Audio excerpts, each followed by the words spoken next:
Hi friends, edge ഇലവേറ്റിലേക്ക് എല്ലാവർക്കും സ്വാഗതം. ഇന്ന് നമ്മൾ ഡിസ്കസ് ചെയ്യാൻ പോകുന്നത് 10ാം ക്ലാസ്സിലെ സാമൂഹ്യശാസ്ത്രത്തിലെ സ്വാതന്ത്ര്യത്തിനായുള്ള ബഹുജന മുന്നേറ്റം എന്ന അധ്യായമാണ്. ഈ ഒരു ചാപ്റ്റർ PSCയിലെ പരീക്ഷകൾക്കൊക്കെ വളരെ ഇമ്പോർട്ടൻ്റ് ആയിട്ടുള്ള ഒന്നാണ്. നമുക്ക് സ്റ്റാർട്ട് ചെയ്യാം. ഫസ്റ്റ് ഒരു പിക്ചർ തന്നിട്ട് അതിൽ കുറച്ച് വിവരങ്ങളൊക്കെ കൊടുത്തിട്ടുണ്ട്. അതിൽ നമ്മൾ ഇമ്പോർട്ടൻ്റ് ആയിട്ട് വേറെ ഒന്നുമില്ല, ആ ഒരു ബുക്കാണ് താഴെ കൊടുത്തിരിക്കുന്നില്ലേ, Luis Fisher the life of Mahatma Gandhi. ആ ഒരു പേരും ആ എഴുതിയ ആളും ഒന്ന് നോട്ട് ചെയ്ത് വെക്കണം. ഇനി നമുക്ക് കുറച്ച് കാര്യങ്ങളിൽ പ്രീവിയസ് ഇയർ ചാപ്റ്ററൊക്കെ നോക്കാനും അങ്ങനെയൊക്കെ പറയുന്നുണ്ട്. പിന്നെ അതിലൊരു ചെറിയ ഡിസ്ക്രിപ്ഷൻ കൊടുത്തിട്ടുണ്ട്. ഇനി നമുക്ക് ഡയറക്റ്റ് ഒരു ബോക്സിലേക്ക് പോകാം. ആ ബോക്സിൽ ദക്ഷിണാഫ്രിക്ക എന്ന രാഷ്ട്രീയ കളരി. ഗാന്ധിജി എന്ന രാഷ്ട്രീയ നേതാവിനെ രൂപപ്പെടുത്തിയത് ദക്ഷിണാഫ്രിക്ക ആയിരുന്നു. 20 വർഷക്കാലം ഗാന്ധിജി ദക്ഷിണാഫ്രിക്കയിൽ ചെലവഴിച്ചു. ദാദാ അബ്ദുള്ള ജാവേരി എന്ന ഗുജറാത്തി കുടിയേറ്റ കച്ചവടക്കാരൻ്റെ നിയമസഹായിയായിട്ടാണ് ഗാന്ധിജി അവിടെ എത്തിയത്. അക്കാലത്ത് ദക്ഷിണാഫ്രിക്കയിലെ വെള്ളക്കാരിൽ നിന്ന് ഏഷ്യക്കാരും കറുത്ത വർഗ്ഗക്കാരും നേരിടേണ്ടി വന്ന വംശീയ വിവേചനങ്ങൾക്കെതിരെ ഗാന്ധിജി സമരം നയിച്ചു. അഹിംസയിൽ അധിഷ്ഠിതമായ തൻ്റെ സത്യാഗ്രഹ സമരരീതിക്ക് ഗാന്ധിജി രൂപം കൊടുത്തത് ദക്ഷിണാഫ്രിക്കയിൽ വെച്ചാണ്. ഗാന്ധിജിയെ സംബന്ധിച്ചിടത്തോളം യഥാർത്ഥ സമരത്തിനുള്ള പരിശീലന കളരിയായിരുന്നു ദക്ഷിണാഫ്രിക്ക. 1915 അദ്ദേഹം ഇന്ത്യയിൽ തിരിച്ചെത്തി.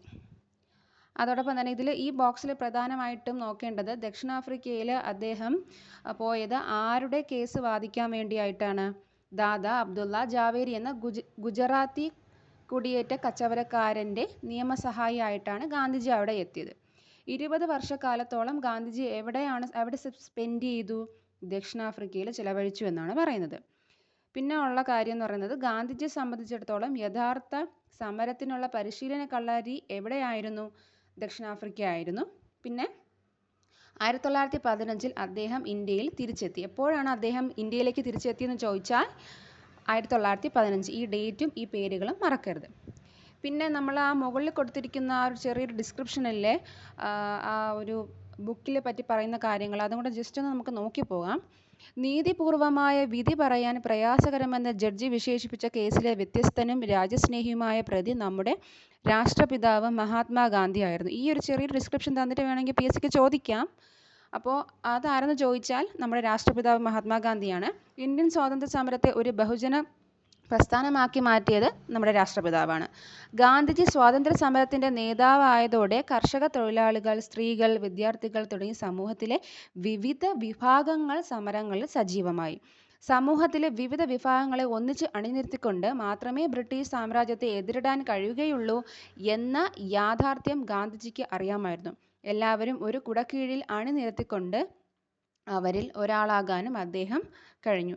നമ്മുടെ ഗാന്ധിജി സ്വാതന്ത്ര്യവുമായി ബന്ധപ്പെട്ടുള്ള എല്ലാ സമരങ്ങളിലും അഹിംസയാണ് അദ്ദേഹം മുന്നോട്ട് വെച്ചത്. അതോടൊപ്പം തന്നെ എല്ലാവരെയും ഒരുമിച്ച് കൊണ്ടുപോകണം എന്നുള്ള രീതിയും അദ്ദേഹം മുൻകൂട്ടി ചിന്തിച്ചു. അതുപോലെ തന്നെയാണ് അദ്ദേഹം പ്രവർത്തിച്ചത്. അപ്പോൾ ഇങ്ങനെയുള്ള കാര്യങ്ങളാണ് ഈ ഒരു പേജിൽ പറയുന്നത്. ഇനി നമ്മൾ ആ ഒരു അദ്ദേഹത്തിൻ്റെ സമരം സ്റ്റാർട്ട് ചെയ്തത് മുതൽ അങ്ങോട്ട് പോവുകയാണ്. ഫസ്റ്റ് ഹെഡിങ് എന്ന് പറയുമ്പോൾ ചമ്പാരൻ മുതൽ ഖേദ വരെ. അതിൽ ഓരോരോ പോയിന്റ്സ് ആയിട്ട് ഞാൻ പറഞ്ഞു പോവാം. ദക്ഷിണാഫ്രിക്കയിൽ നിന്ന് ഇന്ത്യയിൽ തിരിച്ചെത്തിയ ഗാന്ധിജി ആദ്യം ശ്രദ്ധ പതിപ്പിച്ച പ്രാദേശിക സമരങ്ങളിൽ ഒന്നായിരുന്നു ഏതെന്ന് പറയുന്നത്? ചമ്പാരൻ എന്ന് പറയുന്നത്. അപ്പം അത് ഏതെന്ന് വെച്ചാൽ 1917 ബീഹാറിലെ ചമ്പാരൻ ജില്ലയിലെ നീലം കർഷകരുടെ സമരങ്ങളിൽ അദ്ദേഹം ഇടപെട്ടു. ഓക്കെ, ചമ്പാരൻ സ്വദേശിയായ രാജ്കുമാർ ശുക്ലയുടെ പ്രേരണയിലാണ് അദ്ദേഹം അവിടെ എത്തിയത്. നീലം കർഷകരെ യൂറോപ്യന്മാരായ തോട്ടം ഉടമകൾ ചൂഷണം ചെയ്തിരുന്നു. ഗാന്ധിജിയുടെ ഇടപെടലിനെ തുടർന്ന് കർഷകരുടെ പ്രശ്നങ്ങൾ പഠിക്കാൻ അദ്ദേഹം കൂടി ഉൾപ്പെട്ട ഒരു കമ്മീഷനെ ബ്രിട്ടീഷ് ഭരണകൂടം നിയമിച്ചു. തൽഫലമായി കർഷകരുടെ പ്രശ്നങ്ങൾ കുറേയേറെ പരിഹരിക്കപ്പെട്ടു എന്നാണ് പറയുന്നത്. അപ്പോൾ അദ്ദേഹത്തിൻ്റെ ആദ്യത്തെ പ്രാദേശിക സമരങ്ങൾ ഏതെന്ന് ചോദിച്ചാൽ ചമ്പാരനാണ്. ഏത് വർഷമെന്ന് ചോദിച്ചാൽ 1917. അതെവിടെ വെച്ചാണ്? ബീഹാറിലെ ചമ്പാരൻ ജില്ലയിലാണ്. നീലം കർഷകരുടെ പ്രശ്നങ്ങൾ പരിഹരിക്കാൻ വേണ്ടിയാണ്. ഇനി ചമ്പാരൻ സ്വദേശിയായ രാജ്കുമാർ ശുക്ലയാണ് അദ്ദേഹത്തെ ഇവിടെ വിളിച്ചു വരുത്തിയത്. ഈ ഇതിൻ്റെ ഈ ഒരു സമരത്തിൻ്റെ നേതാവെന്ന് നമുക്ക് വേണമെങ്കിൽ രാജ്കുമാർ ശുക്ലയെ പറയാം. അതോടൊപ്പം തന്നെ നീലം കർഷകരെ യൂറോപ്യന്മാരായ തോട്ടമുടമകൾ ചൂഷണം ചെയ്തിരുന്നു എന്നുള്ളതാണ് ഒരു പ്രശ്നമായി കണ്ട് നമ്മുടെ ഗാന്ധിജിയെ വിളിച്ചു വരുത്തിയത്. ആര്? രാജ്കുമാർ ശുക്ല. ഇനി അടുത്ത ഒരു സമരമാണ് അഹമ്മദാബാദിലെ തുണിമിൽ സമരം. 1918 ഗുജറാത്തിലെ അഹമ്മദാബാദിൽ തുണിമിൽ തൊഴിലാളികളുടെ സമരത്തിൽ ഗാന്ധിജി പങ്കെടുത്തു. അപ്പം നമ്മൾ ആ ഒരു വർഷം ഒന്ന് നോട്ട് ചെയ്തിരിക്കണം. 1918 അഹമ്മദാബാദ് തുണിമിൽ സമരം എവിടെയാണ് നടക്കുന്നത്? ഗുജറാത്തിലാണ്. ഓക്കെ. ഇനി അടുത്തത് വേതന വർധനവ് ആവശ്യപ്പെട്ടായിരുന്നു സമരം. അപ്പം വേതനം വർദ്ധിപ്പിക്കാൻ എന്നുള്ള ഒരു ആവശ്യം ഉന്നയിച്ചുകൊണ്ടാണ് സമരം മുന്നോട്ട് നടന്നത്. ഓക്കെ. ഗാന്ധിജി ഉപവാസം ആരംഭിക്കുകയും തുടർന്ന് തൊഴിലാളികളുടെ വേതനത്തിൽ വർധനവ് ലഭിക്കുകയും ചെയ്തു.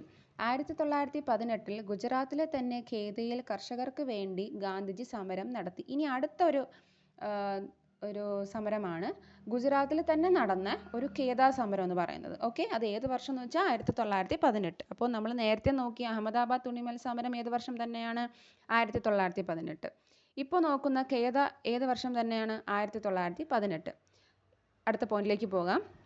പ്രകൃതിക്ഷോഭം മൂലം കൃഷിനാശമുണ്ടായ ഖേദയിൽ കർഷകർക്ക് നികുതി അടയ്ക്കാൻ കഴിഞ്ഞിരുന്നില്ല. നികുതി ഇളവ് ആവശ്യപ്പെട്ട് കർഷകർ സമരം തുടങ്ങി. ഗാന്ധിജി ഗ്രാമങ്ങൾ തോറും സഞ്ചരിച്ച് കർഷകർക്ക് ആവേശം പകർന്നു.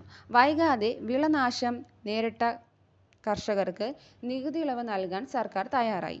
ഈ 3 സമരങ്ങളിലൂടെ ഗാന്ധിജി എന്ന പുതിയൊരു ദേശീയ നേതാവിൻ്റെ ഉദയത്തിന് ഇന്ത്യ സാക്ഷ്യം വഹിച്ചു.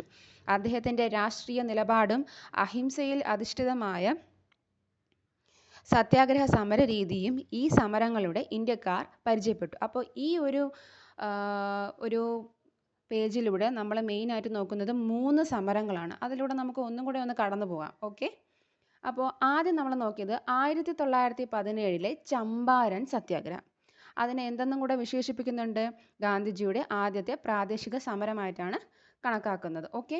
അല്ലെങ്കിൽ ആദ്യത്തെ വേറൊരു പോയിന്റ് കൂടെ ഉണ്ട്, ആദ്യത്തെ സത്യാഗ്രഹ സമരം. ഇനി ഇതിൻ്റെ പ്രശ്നം എന്താണ്? നീലം കർഷകരുടെ പ്രശ്നങ്ങൾക്ക് പരിഹാരം കാണാൻ നടത്തിയ സമരം. ഇനി അടുത്തത് 1918 അഹമ്മദാബാദ് തുണിമിൽ സമരം. അതെന്താണ് പ്രശ്നം എന്ന് പറയുന്നത്? തുണിമിൽ തൊഴിലാളികളുടെ വേതന വർധനവ് അതിനുവേണ്ടി നടത്തിയ സമരം. ഓക്കെ. അതെവിടെയാണ് നടന്നത്? ഗുജറാത്തിലാണ്. ഇനി നമ്മുടെ ചമ്പാരൻ എവിടെയാണ് നടന്നതെന്ന് ചോദിച്ചാൽ ബീഹാറിലെ ചമ്പാരൻ ജില്ല. അപ്പോൾ സ്ഥലവും ജില്ലയും അല്ലെങ്കിൽ സ്ഥലം പറയാൻ മറക്കരുത്. അപ്പോൾ 1917 ചമ്പാരൻ, സ്ഥലം ഏതെന്ന് ചോദിച്ചാൽ ബീഹാറിലെ ചമ്പാരൻ ജില്ല. അതിൻ്റെ പ്രശ്നം നമ്മൾ പറഞ്ഞു. 1918 അഹമ്മദാബാദ് തുണിമിൽ സമരം അത് നടന്നത് ഗുജറാത്തിലാണ്.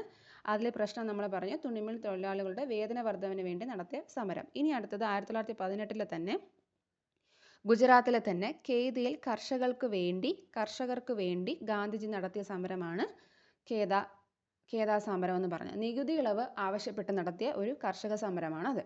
അപ്പോൾ ഈ 3 നമ്മൾ മറക്കാതെ ആ ഒരു ഓർഡറിൽ തന്നെ പഠിച്ച് സ്ഥലവും സമരവും വർഷവും കാരണവും വ്യക്തമായി പഠിച്ച് മുന്നേറേണ്ടതാണ്. ഇനി അടുത്ത ആ ഒരു ടോപ്പിക്കിലേക്ക് പോകുന്നതിന് മുന്നേ നമ്മൾ നല്ല രീതിയിൽ ഇത് ഉറപ്പിച്ച് വരുത്തതിന് ശേഷം നമുക്ക് അടുത്ത ഒരു ടോപ്പിലേക്ക് പോകാം. അടുത്ത ടോപ്പിക്ക് അടുത്തൊരു വീഡിയോയിലായിട്ട് ഞാൻ വരുന്നതാണ്. ഓക്കെ. Thank you. എല്ലാവരും സബ്സ്ക്രൈബ് ചെയ്യാൻ മറക്കരുത് കേട്ടോ.